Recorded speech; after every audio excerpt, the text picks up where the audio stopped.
Kumusta sa lahat, mahal na mga manunood, tinatanggap ko kayo sa aking channel. Nandito na naman ako sa balita ng Ken Yaman at Ozgay Girl. Maaari bang akusahan ni Yaman si Ozgay Girl ng kawalan ng katapatan? Narito kami sa pinakabagong mga pag-unlad tungkol sa Ken Yaman at Ozgay Girl. Narito ang mga huling minutong pahayag ni Ozgay Girl. Bakit inakusahan ni Yaman si Ozgay Girl ng kawalan ng katapatan? Kaya sino ang kasama ni Ozgay Girl? Nandito tayo sa mga breaking events ngayon.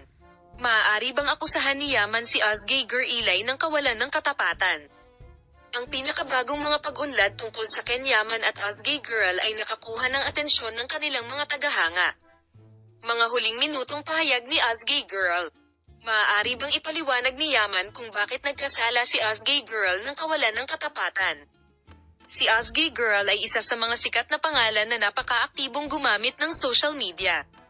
Isinulat ni Ozgay Girl ang mga sumusunod na salita sa kanyang post ngayon: ang pagiging taos-puso ay ang pinakamagandang himala, ang paglipad ay dapat na nakalaan para sa mga ibon.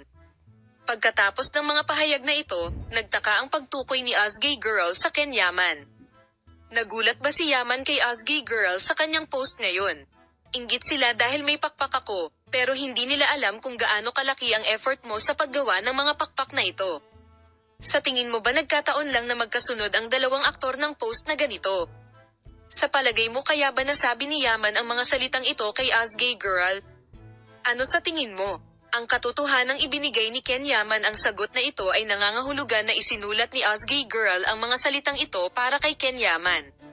Masyado akong na-curious sa iyong mga saloobin sa paksang ito. Mangyaring huwag kalimutang ibahagi ang iyong mga saloobin sa amin sa seksyon ng mga komento. Palem, makita ka sa mga bagong video.